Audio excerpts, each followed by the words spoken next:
এই মুহূর্তে ঋষভ পান্থ আছে 95 রানে, 113 বল খেলেছে। কিছুক্ষণের মধ্যেই তার সেঞ্চুরিটা হয়ে যাবে, আর সেই সেঞ্চুরি উদযাপনের জন্য কিন্তু আমি রেডি আছি। এর আগে রাহুল সেঞ্চুরি করেছে, এখন পালা হচ্ছে ঋষভ পান্থ এর আগেও কিন্তু প্রথম ইনিংসে 134 রান করেছিল 178 বল খেলে। সেখানে তার 12টি চার এবং 6টি বিশাল আকারের ছক্কা ছিল, অর্থাৎ 12 বার সে মাটি কামড়িয়ে স্থলপথ ব্যবহার করেছে এবং 6বারের জন্য সে আকাশপথ ব্যবহার করেছে, বিমান যোগে বলকে পাঠিয়েছে সীমানার বাইরে। এবং সেকেন্ড ইনিংসে এই মুহূর্তে 114 বল থেকে 96 রান করে অপরাজিত আছে। কিছুক্ষণের মধ্যে তার সেঞ্চুরিটা আমি দেখতে পাবো, সরাসরি আপনাদেরকে দেখাবো, উদযাপন করব। এই মুহূর্তে টিম ইন্ডিয়া কিন্তু 255 রান 3 উইকেটের বিনিময়, তার মানে 255 প্লাস হচ্ছে 6 রানে এগিয়ে ছিল, 261 রানে এই মুহূর্তে টিম ইন্ডিয়া কিন্তু এগিয়ে আছে, লিড বাই 261 রান। এখন আর আমার কাছে মনে হয় যে আর যদি 100টা রান করতে পারে, সেই ক্ষেত্রে মোটামুটি একটা ভালো টার্গেট কিন্তু দাঁড়িয়ে যাবে। 100 তো হলে আপনার 361 362 রানের টার্গেট দিয়ে দাঁড়াবে ইংল্যান্ডের সামনে, যেটা একেবারে মোটামুটি ভাবে বলা যায় যে টিম ইন্ডিয়াটা সেফ জোনে থাকবে। ঋষভ পান্থ এই মুহূর্তে আরও একটি রান নিয়ে নিল, 98 রানে এই মুহূর্তে আছে। দেখা যাক ঋষভ পান্থ 98 রানে 116 বলে 98 রান, পরের বল থেকে রান না হলো না। ওকে, এই মুহূর্তে ঋষভ পান্থ আবার স্ট্রাইকে। ঋষভ পান্থ 117 বল থেকে 98 রান করেছে। আশা করি এই 2-1 বলের ভিতরেই সে সেঞ্চুরি পূর্ণ করবে। আমার সাউন্ড কি ক্লিয়ার? দেখা যাক ঋষভ পান্থ কি করে। 117 বল থেকে 98 রান, পরের বল অনেকটা বাইরে অফ স্টাম্পের। খেলার চেষ্টা করার পরে যখন দেখলো যে বলটা বেরিয়ে যাচ্ছে, তখন আর খেলার চেষ্টা করেনি।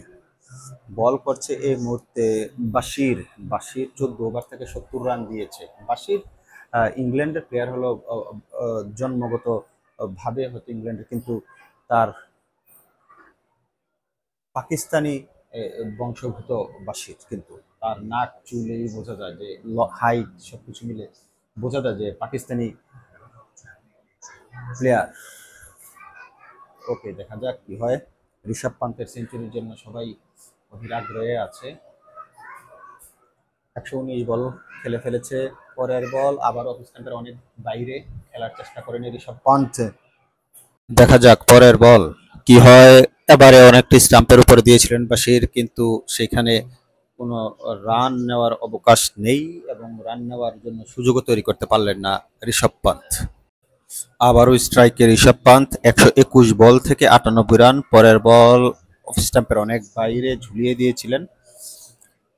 মারার কোনো চেষ্টা করেন নাই, রানের কোনো চেষ্টা করেন নাই ঋষভ পান্থ। বল করছে জো রুট এর আগে 1 ওভার 2 বল করেছেন, 5 রান দিয়েছেন।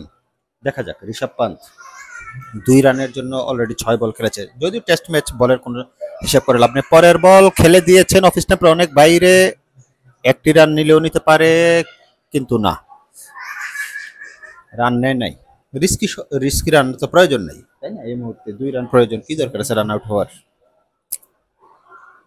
অফ স্টাম্পের অনেক বাইরে ছিল, সেখানে সুন্দর ফিল্ডিং করেছেন ঋষভ। 1 রান নেওয়ার ট্রাই করেছিলেন, পরের বল অফ স্টাম্পের অনেক বাইরে, তবে বল কিন্তু টার্ন করতেছে, বল কিন্তু লেগ ব্রেক বল অফ স্টাম্পের বাইরে পরে আরো বেশি বেরিয়ে যাচ্ছে এবং বাউন্সটা কিন্তু বলের যথেষ্ট।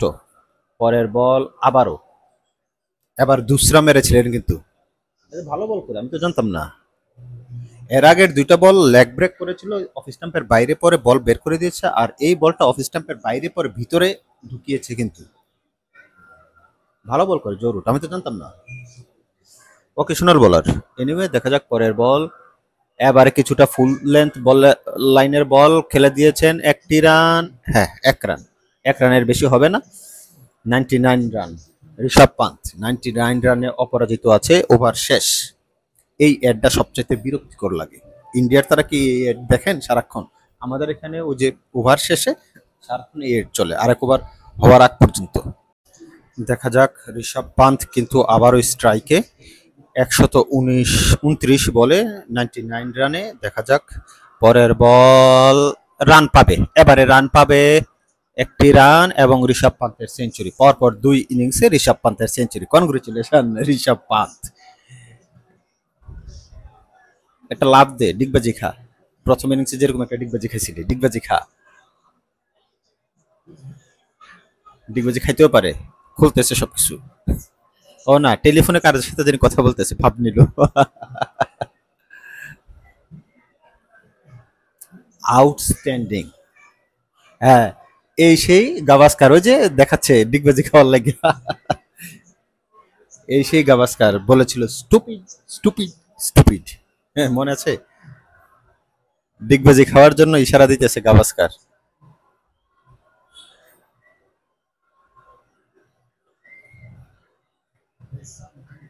এই সেই ঋষভ পান্থ যারা যে বাংলাদেশে খেলে যাওয়ার পরে রোড অ্যাক্সিডেন্ট করেছিল, জীবন মৃত্যুর সন্ধিক্ষণে ছিল, সেইখান থেকে কামব্যাক করেছে এবং বিশ্ব ক্রিকেটে আবারও তার তলোয়ার চালাচ্ছে। তার ব্যাটের ধারালো আঘাতে বলার ক্ষত বিক্ষত হচ্ছে। কনগ্রেচুলেশন ঋষভ পান্থ। ঋষভ পান্থের কথা যদি বলি শেষ করা যাবে না। ঋষভ পান্থ এক্সট্রাঅর্ডিনারি ব্যাটসম্যান। কিছু থাকে না এক্সট্রাঅর্ডিনারি, যারা একটু ডিফারেন্ট টাইপের শট খেলতে পছন্দ করে, বিশেষ করে লেগ স্টাম্পের বল, মানে লেগ স্টিকে যে শটটা খেলে সে শুয়ে যায় মাঝে মাঝে পুল শট খেলতে গিয়ে। এক্সট্রাঅর্ডিনারি কিছু কিছু জিনিস আছে সৃষ্টিকর্তা কিছু মানুষকে দিয়েছে যা অন্য সবার ভিতরে নাই। ঋষভ পান্থ সেই ক্যাটাগরির ব্যাটসম্যান। 2 ইনিংসে তার সেঞ্চুরি। প্রথম ইনিংসে 134, 178 বল খেলে সেইখানে 12টা 4-এর মার ছিল, স্থলপথ ব্যবহার করে মাটি কামড়িয়ে সীমানার বাইরে পাঠিয়েছিল বল, এবং 6 বারের জন্য সে আকাশপথ ব্যবহার করেছিল, বিমান যোগে বলকে পাঠিয়েছিল সোজা সীমানার বাইরে।